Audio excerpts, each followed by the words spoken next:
જય હિન્દ મિત્રો, રિઝનિંગનો લેક્ચર છે આપણો. આપણી ચેનલ છે ગવર્મેન્ટ જોબ, કે જેમાં તમને તમામ ભરતીની અપડેટ મળતી રહેશે. અને સાથે સાથે આપણે લેક્ચર પણ લઈએ છીએ કે જે ઇમ્પોર્ટન્ટ હોય છે.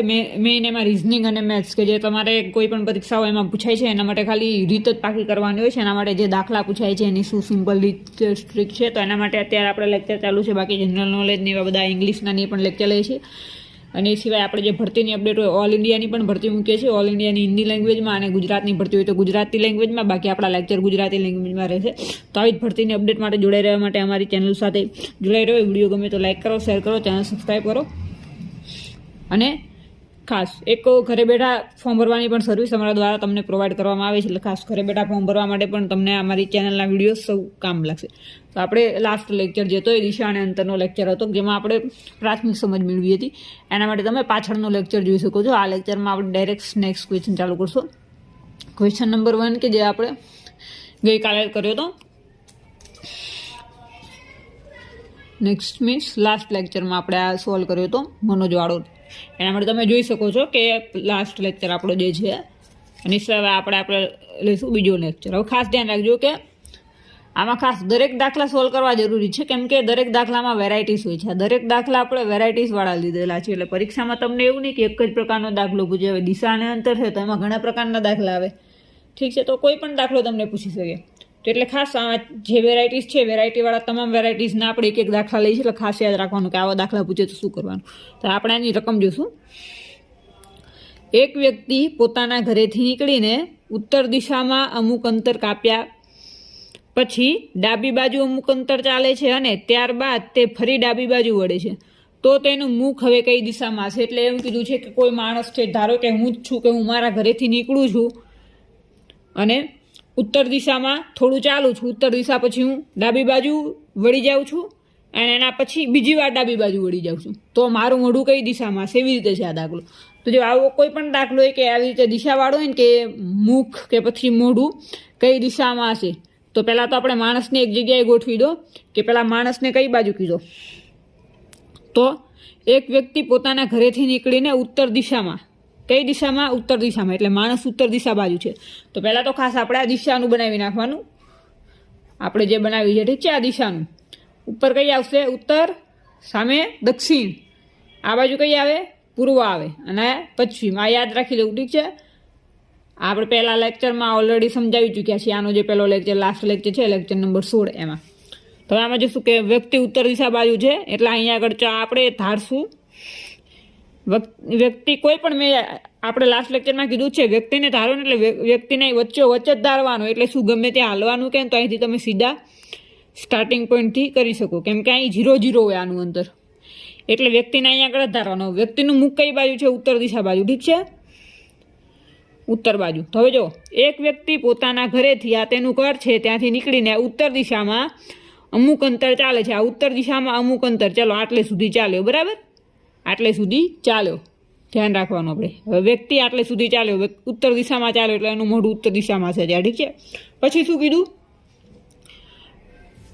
જો, એક વ્યક્તિ પોતાના ઘરેથી નીકળીને ઉત્તર દિશામાં અમુક અંતર ચાલ્યા પછી, તો કે ઉત્તર દિશામાં આટલું ચાલી ગયો. એના પછી ડાબી બાજુ અમુક અંતર ચાલે છે. ડાબી બાજુ. હવે ડાબી બાજુ એટલે ખાસ યાદ રાખવાનું, ડાબી બાજુ એટલે ઘડિયાળના કાંટાની વિરુદ્ધ દિશા. એટલે આ માણસ કઈ બાજુ ફરશે? આ બાજુ ફરશે. આ બાજુ ફરશે. અને ડાબી બાજુ ચાલે છે તો આ બાજુ ચાલશે, બરાબર? ખાસ યાદ રાખવાનું કે જે આપણે આગળ સમજાવ્યું હતું ને, કે ડાબી બાજુ કે ને, તો ડાબી બાજુ એટલે ઘડિયાળના કાંટાની વિરુદ્ધ દિશા. એટલે આ બાજુ ફરવાનું થાય, ઠીક છે. જમણી બાજુ કે તો ઘડિયાળના કાંટાની દિશામાં, તો આ બાજુ ફરવાનું થાય. એટલે આ ખાસ યાદ રાખવાનું કે આપણે પાછળના જે લાસ્ટ લેક્ચર છે ને એમાં કીધેલું છે.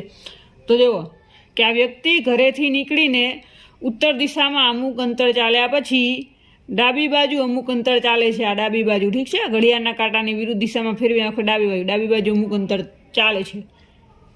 એટલે પછી શું કીધું? ત્યારબાદ તે ફરી ડાબી બાજુ વળે છે. હવે ડાબી બાજુ આટલું ચાલ્યો અહીં, પછી પાછો ડાબી બાજુ. તો પાછો ડાબી બાજુ એટલે ઘડિયાળના કાંટાની દિશા તે. તો અહીંથી ડાબી બાજુ એટલે પાછું આ બાજુ ફરશે, થોડું અંતર ચાલશે, ઠીક છે. આ એરો આપણે એટલે કરી છીએ કે વ્યક્તિનું જેમ વ્યક્તિ ફરશે ને એમ એનું મોઢું બીજી દિશામાં થતું જશે. જો કઈ રીતે? પહેલાં ઉત્તર દિશામાં થોડું ચાલ્યો તો મોઢું ઉત્તર દિશામાં છે. પછી ડાબી બાજુ ફરી ગયો ડાબી બાજુ ફરી ગયો તો ડાબી બાજુ થોડુંક ચાલ્યું તો એનું મોઢું આ બાજુ હશે ડાબી બાજુ, પાછો બીજી વાર ડાબી બાજુ ફર્યું એટલે આમ, બીજી વાર ડાબી બાજુ અહીંયા આગળ ઊભો તો બીજી વાર એની ડાબી બાજુ કયું થાય? આ થાય. તો આ બાજુ ચાલે, જો આ બાજુ એનું મુખ અહીંયા આગળ છે. હવે પાછું શું કહે છે? જો ફરીવાર એક વ્યક્તિ પોતાના ઘરેથી નીકળીને આ ઉત્તર દિશામાં અમુક અંતર ચાલ્યા પછી ડાબી બાજુ અમુક અંતર ચાલે છે, ત્યારબાદ ફરી ડાબી બાજુ વળે છે, તો તેનું મુખ હવે કઈ દિશામાં હશે? શું કીધું કે વ્યક્તિ છે એકવાર આમ ઉત્તર દિશામાં ચાલે છે અને પછી 2 વાર ડાબી દિશામાં. ચલો આ પહેલી વાર ડાબી દિશામાં ચાલ્યો, આ બીજી વાર ચાલ્યો, એટલે એનું મોઢું અહીંયા આગળ આવે ને નીચેની સાઈડ કઈ દિશા હોય? દક્ષિણ દિશા.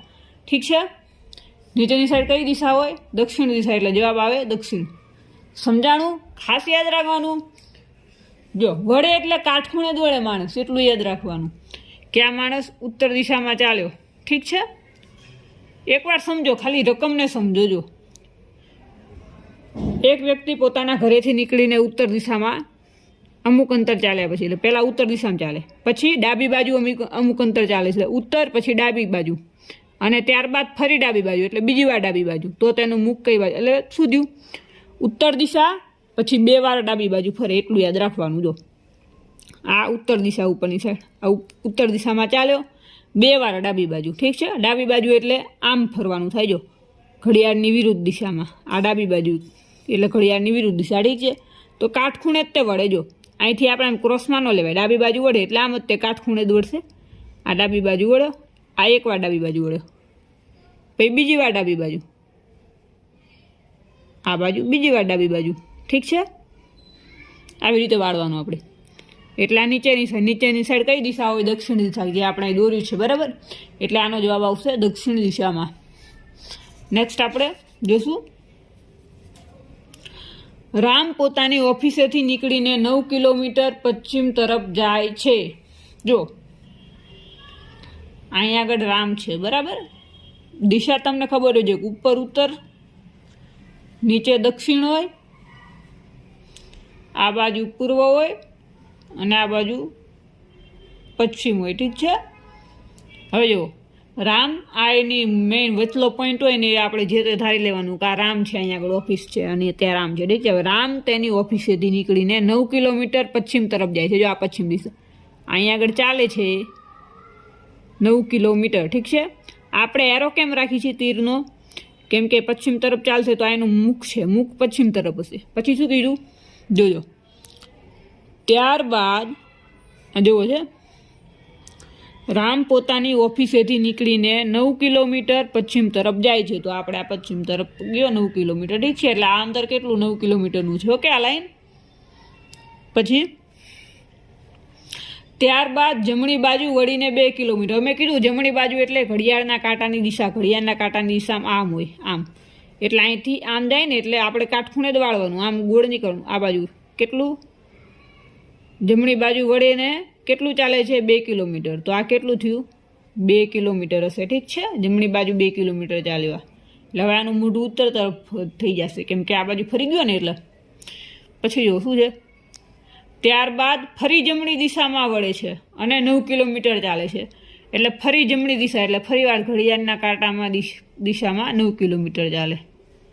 ઠીક છે, તો હવે તે પોતાના આરંભ બિંદુથી કેટલા દૂર પહોંચ્યા છે? કે આજે એનું ચાલુ કરેલું હતું બિંદુ, ત્યાંથી એ કેટલો દૂર પહોંચેલ હશે? સિમ્પલ, ખાલી એક સમજવાની જ વાત છે કે તેના ઓફિસેથી નીકળીને 9 કિલોમીટર પશ્ચિમ દિશા બાજુ ચાલ્યો, ત્યાંથી જમણી બાજુ વળીને 2 કિલોમીટર ચાલ્યો, અને ત્યારબાદ ફરી જમણી બાજુ વળીને 9 કિલોમીટર ચાલ્યું. એટલે હવે અત્યારે અહીંયા આગળ હશે, અને એનું આરંભ બિંદુથી એના ઓફિસથી કેટલો દૂર હશે? શું? તેના આરંભ બિંદુથી કેટલો દૂર હશે?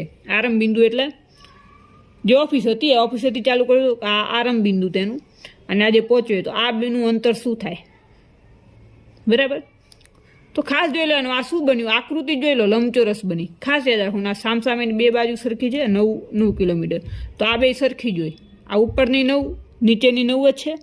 ઠીક છે, કીધું ને, અંદર કીધેલું છે. આ તો આપણે આકૃતિ બનાવીએ. આ 9 કિલોમીટર આ બાજુ થાય, જો લંબચોરસ બને, લંબચોરસની સામસામેની બાજુ સરખી હોય. જો ઉપરની 9 છે, નીચેની 9, તો અહીં કેટલી છે? આ 2 કિલોમીટર થાય છે. કે પહેલી વાર જ્યારે એ જમણી બાજુ વળ્યો હતો ને ત્યારે 2 કિલોમીટર ચાલ્યો હતો, તો એની એક્ઝેક્ટ સામેની બાજુ જે છે ને એ પણ 2 કિલોમીટર જ થાય. ઠીક છે, આ ગણિતનો નિયમ છે કે લંબચોરસ બને તો એની સામેની બાજુ કેવી હોય? સરખી હોય બધી. એટલે એક બાજુનું માપ ના આપેલું હોય ને તો આપણને મળી જાય એની સામેની બાજુ જોઈ લેવાની કેટલું માપ હોય. ખાસ જો હજુ એકવાર સમજવું હોય તો આપણે શું હતું આપણી ભાષામાં સમજાયું કે રામ શું કહેવાય, પહેલાં પશ્ચિમ બાજુ ચાલે છે. ઠીક છે, આ પશ્ચિમ બાજુ ચાલ્યો, આ એની ઓફિસ છે, મીન્સ એનું પ્રારંભિક બિંદુ ત્યાંથી આ બાજુ પશ્ચિમ દિશામાં ચાલ્યું. કેટલા કિલોમીટર? 9 કિલોમીટર. તો આ 9 કિલોમીટર હશે. પછી 2 વાર એ જમણી બાજુ વળે છે. જોજો, પહેલી વાર જ્યારે જમણી બાજુ વળે છે ઘડિયાળના કાંટાની દિશા જમણી બાજુ, એટલે ત્યારે કેટલા કિલોમીટર ચાલે? 2 કિલોમીટર. તો આજે પહેલી વાર વળ્યો ને આ 2 કિલોમીટરનું અંતર શું કહેવાય. પછી બીજી વારે વળીને 9 કિલોમીટર ચાલે, તો અહીંથી બીજી વાર વળશે આમ જમણી બાજુ કીધું એટલે આ બાજુ તે ઘડિયાળના કાંટાની દિશામાં. તો અહીં કેટલું બીજી વાર ચાલે? 9 કિલોમીટર કાપે છે. અંદર કીધેલું છે કે પશ્ચિમ દિશામાં 9 કિલોમીટર ચાલે છે. પછી શું કહેવાય, જમણી બાજુ વળીને 2 કિલોમીટર ચાલે છે, પાછો ફરીવાર જમણી બાજુ વળીને 9 કિલોમીટર ચાલે છે. તો અત્યારે એ જ્યાં પહોંચ્યો હશે ત્યાંથી એનું આરંભ બિંદુ કેટલા કિલોમીટર દૂર હશે? તો આ અંતર માંગ્યું. જુઓ, લંબચોરસ બન્યું ને, આ 9 કિલોમીટર, આ 9 કિલોમીટર. તો આ બે, આ કેટલું થાય? આનો આપણે જવાબ ગોતવાનો કે આ બે વચ્ચેનું અંતર કેટલું? તો આ 2 કિલોમીટર. બાકી આવા વિડીયો માટે આપણી ચેનલ જોડે જોડાઈ રહ્યો. ભાઈ ખાસ સમજવાનું કે જ્યાં સુધી આમ આકૃતિ નહીં દોરો ત્યાં સુધી સમજમાં નહીં આવે. એમને એમ સમજશો તો નહીં આવે. એટલે ખાસ આજે છે ને જોડે જોડે એકવાર સોલ્વ કરી દઉં આકૃતિ દોરીને, તો જ વધારે સમજમાં આવશે. એમને સમજમાં નહીં આવે. કેમ ગણિત છે, જ્યાં સુધી જાતે આપણે પ્રેક્ટિકલ ના કરીને ત્યાં સુધી સમજમાં ના આવે. એટલે ખાસ જોવું ને, કોઈ પણ કન્ફ્યુઝન થતું હોય, ના સમજાતું હોય તો આપણો કોન્ટેક્ટ નંબર છે 8160974392. ઠીક છે, આના પર તમે વોટ્સએપ કરી શકો છો, કોલ પણ કરી શકો છો. ઠીક છે, કોલ ના લાગે તો પછી વોટ્સએપ કરી દો. બાકી અમારું ગ્રુપ પણ છે, એમાં જોડાવા માટે આ નંબર પર જોઈન લખીને મોકલશો તો ગ્રુપની લિંક તમને મળી જશે. અને આવા વિડીયો માટે જોડાઈ રહ્યો અમારી ચેનલ સાથે. જય હિન્દ, જય ભારત.